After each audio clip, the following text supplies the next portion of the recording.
अस्सलाम वालेकुम। आज का हमारा टॉपिक है डार्क रिएक्शन।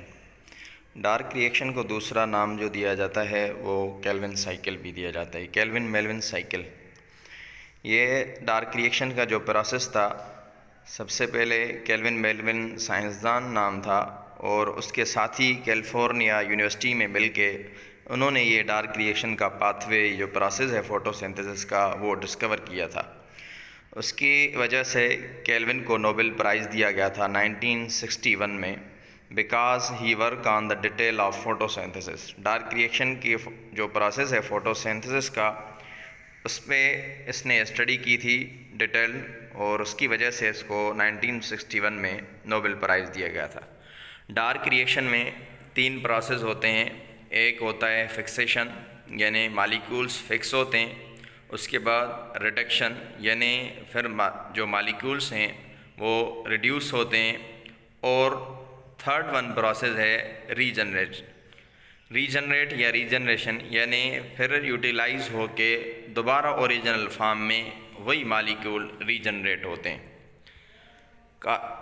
तो डार्क रिएक्शन के ये स्टेप्स हैं। सबसे पहले कार्बन डाइऑक्साइड मॉलिक्यूल जो होता है वो 5 कार्बन कंपाउंड से मिलके 2 टेम्पररी 6 कार्बन कंपाउंड बनाता है। जब वो 6 कार्बन कंपाउंड्स बन जाते हैं तो वो 6 कार्बन कंपाउंड्स दोबारा 2-3 कार्बन कंपाउंड्स में तब्दील हो जाते हैं।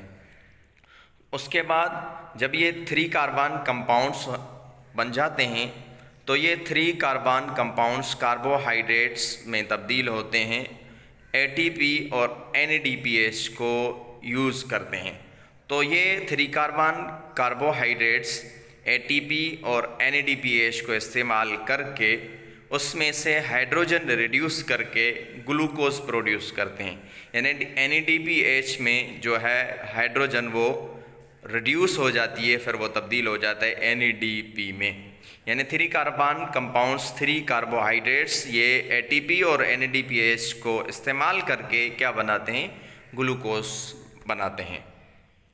उसके बाद 3 कार्बन कंपाउंड्स जो है दोबारा जो है सेम प्रोसेस साइकिल चलाने के लिए, साइकिल वही चलती रहती है डार्क रिएक्शन की। तो ये 3 कार्बन कंपाउंड्स फिर रीजनरेशन का प्रोसेस करते हैं, यानी पहले जो 5 कार्बन कंपाउंड्स थे फिर दोबारा वो रीजनरेट होते हैं और इसमें एटीपी यूटिलाइज होती है। तो ये सारा प्रोसेस जो है डार्क रिएक्शन का बना हुआ है। कार्बन डाइऑक्साइड मॉलिक्यूल जो है वो 6 कार्बन कंपाउंड बनाते हैं। वो 6 कार्बन कंपाउंड 2-3 कार्बन कंपाउंड्स में, जैसे स्क्रीन पे आपको नज़र आ रहा है 6×3C और दूसरा नीचे 3C, यानी 3 कार्बन कंपाउंड। ये 6 कार्बन कंपाउंड 2-3 कार्बन कंपाउंड्स में एटीपी और एनएडीपीएच को रिड्यूस करके फिर वो ग्लूकोज बनाते हैं। यानी हाइड्रोजन लेते हैं, रिड्यूस हो जाती है एनएडीपीएच से, तो फिर वो ग्लूकोज को मैन्युफैक्चर करते हैं।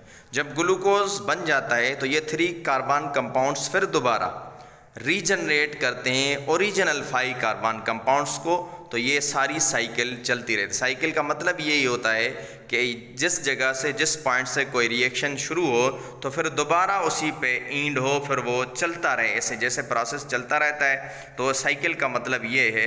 तो राउंडेड जो साइकिल है, जो प्रोसेस सीरीज़ वाइज चलता आ रहा होता है, तो वही होता रहे। तो ये सारा डार्क रिएक्शन का प्रोसेस होता है। इसमें यह होता है कि लाइट का कोई किरदार नहीं होता, यानी लाइट एनर्जी जो है, सनलाइट जैसे लाइट रिएक्शन में हमने पढ़ा है, तो उसकी मदद से ग्लूकोज बनता है। तो डार्क रिएक्शन में जो फूड एनर्जी बनी हुई होती है वही यूटिलाइज होती है, इसलिए इसमें लाइट जो है इस्तेमाल नहीं होती, इसलिए इसको कहा जाता है डार्क रिएक्शन। यो डार्क रिएक्शन का मतलब ये नहीं कि ये दिन के वक्त नहीं होता, ये दिन के वक्त भी हो सकता है और रात के वक्त भी हो सकता है। शुक्रिया।